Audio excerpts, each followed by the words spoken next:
Hola, ¿qué tal? ¿Cómo están? Espero que muy bien. Yo muy contenta de estar aquí con ustedes. Recuerden, mi nombre es Gloria, yo soy comunicóloga, me apasiona la lectura, pero más leerles a ustedes.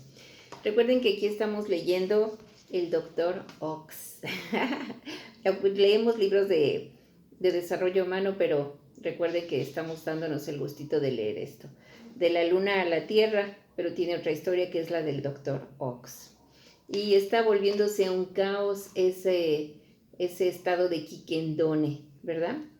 Está de ser un pueblo tan apático, se están volviendo como en cualquier parte, con todos los excesos que se les puedan ocurrir. Bueno, pues ya vamos en el capítulo 9, donde los quiquendonenses toman una resolución heroica. Vamos a ver qué resulta, porque se acuerdan que también iba a haber un duelo. Vamos a ver qué pasó. Ya vemos en cuán deplorable estado se encontraba la población de Quiquendone. Las cabezas fermentaban, no se conocían ni reconocían unos a otros. Las gentes más pacíficas se tornaron pendencieras.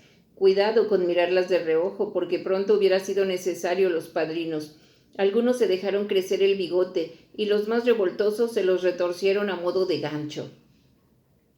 En semejantes circunstancias, la administración de la villa y el mantenimiento del orden en calles y edificios públicos ofrecían gran dificultad, porque los servicios no se habían organizado para tal estado de cosas.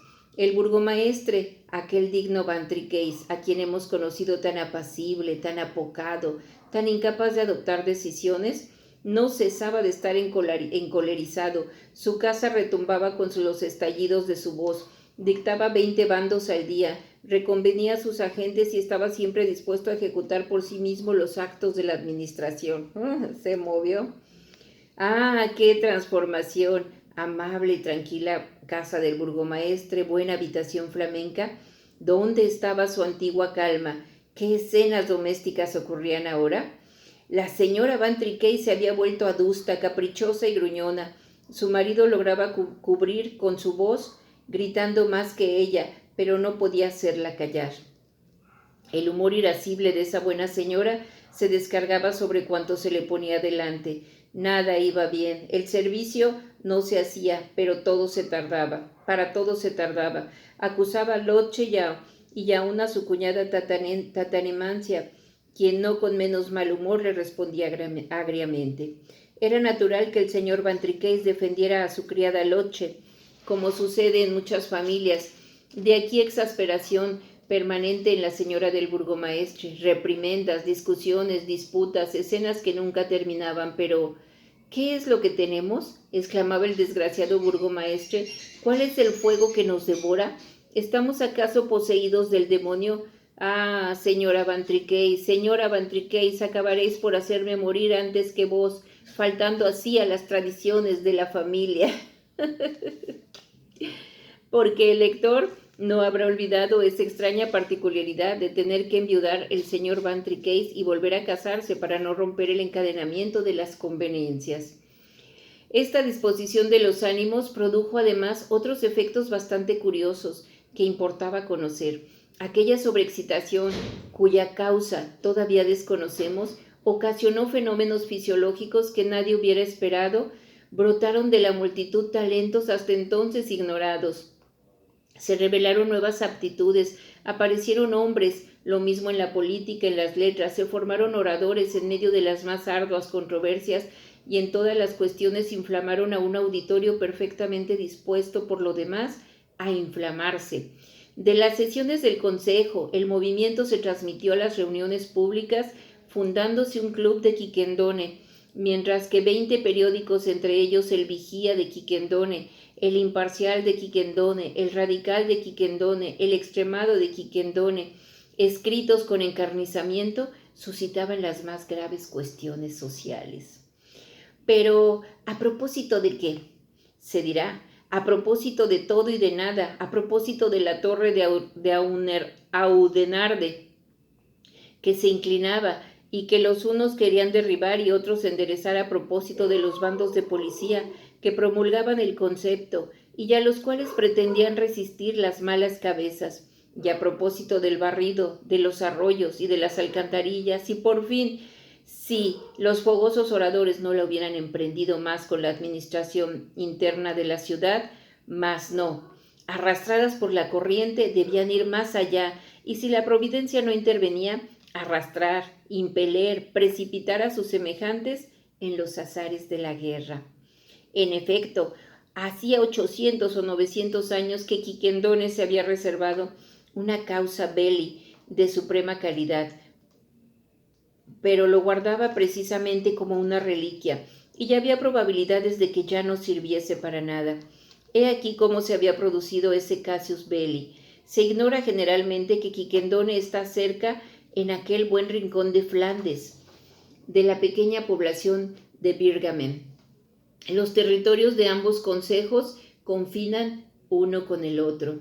Ahora bien, en 1185, algún tiempo antes de la partida del conde Balduino para las cruzadas, una vaca de Birgamen, no la de un habitante, sino una vaca del consejo, fíjese bien la atención en ello, se fue a pastar al territorio de Quiquendone. Apenas había el desgraciado animal rozado la hierba con su lengua, pero el delito, el abuso, quedó debidamente consignado por la sumaria que se formó verbalmente, porque en aquella época los magistrados comenzaban apenas a saber escribir. Nos vengaremos cuando sea ocasión, dijo simplemente Van Tricace, el 32º predecesor del burgomaestre actual, y los virgameneses nada perderán por esperar. Los virgameneses estaban prevenidos, aguardaron pensando no sin razón que el recuerdo de la injuria se debilitaría con el tiempo, y en efecto, durante algunos siglos vivieron en buenas relaciones con sus semejantes de Quiquendone. Pero contaban sin la huésped, o por mejor decir, sin esa extraña epidemia que, cambiando radicalmente el carácter de sus vecinos, despertó en los corazones la adormecida venganza.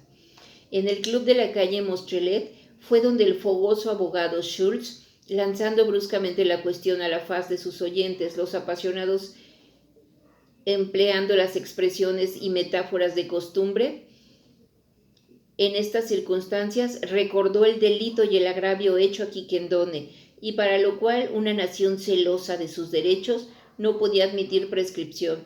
Mostró la injuria siempre viva, la llaga siempre sangrienta. Habló de los cientos encogimientos de hombros peculiares de los habitantes de Birgamen y que indicaban el desprecio en que tenían a los de Quiquendone. Suplicó a sus compatriotas que inconscientemente quizá habían sufrido durante tantos siglos el mortal ultraje.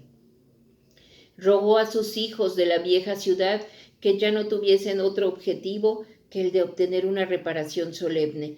En fin, hizo un llamamiento a todas las fuerzas vivas de la nación. El entusiasmo con que esas palabras tan nuevas para los oídos quiquendonenses fueron acogidas se siente, pero no se explica. Todos los oyentes se levantaron y con los brazos extendidos pedían la guerra a voz en grito. Nunca había obtenido el abogado Schultz tan notable triunfo, y ya es necesario confesar que fue brillantísimo.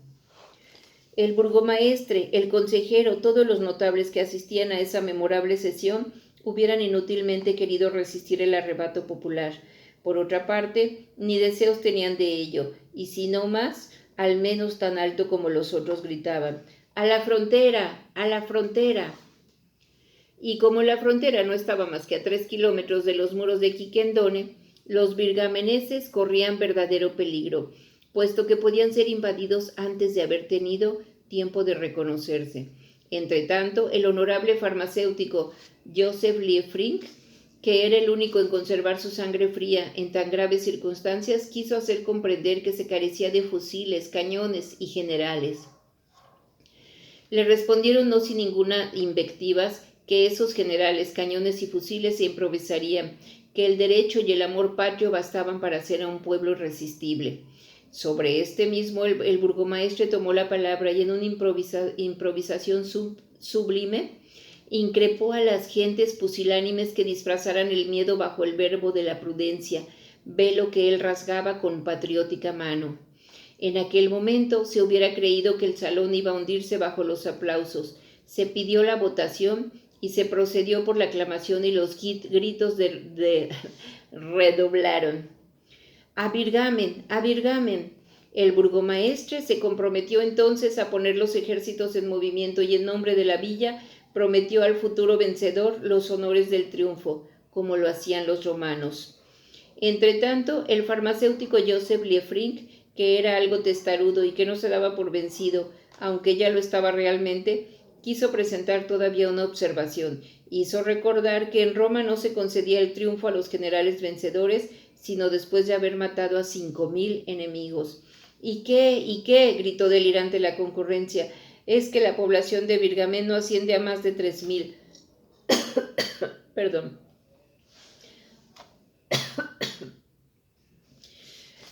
No asciende más que a 3,575 habitantes, y por consiguiente sería difícil, a no ser que se matase muchas veces a la misma persona.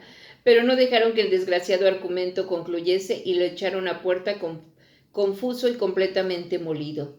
Ciudadanos, dijo entonces el tendero de comestibles Pulmacher, que generalmente vendía especias al por menor, ciudadanos, a pesar de lo dicho por ese cobarde boticario, me comprometo yo a matar a 5,000 virgameneses si queréis aceptar mis servicios. 5,500, gritó un patriota más resuelto. 6,600, repuso el tendero. 7,000, gritó el confitero de la calle de Hemlin, Johann Orbitek, que estaba haciendo su fortuna con los merengues. Rematado, exclamó el burgomaestre Van Tricace, viendo que nadie pujaba más.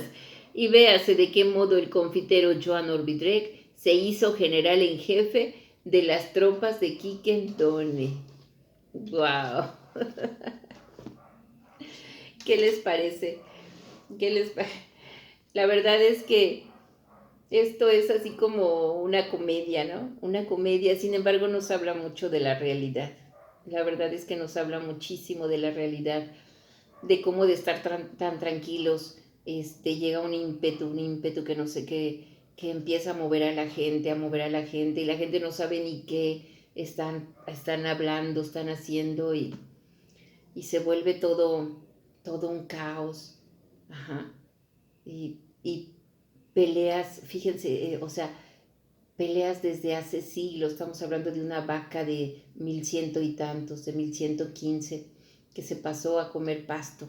Ajá. Y esa es pero esto es una analogía de lo que hoy en día pasa, ¿no? O sea, de lo que hoy en día pasa, que muchas veces son cosas que ya pasaron y exigen que se repare ese daño de hace siglos, ¿no? Porque literalmente siglos. Qué cosas, ¿verdad? Qué cosas, es toda una analogía. ¿Qué les está pareciendo? Opinen, me encantaría ver sus opiniones. Bueno, muchísimas gracias. Si les gustó, regálenme un like. Hasta la próxima. Chao.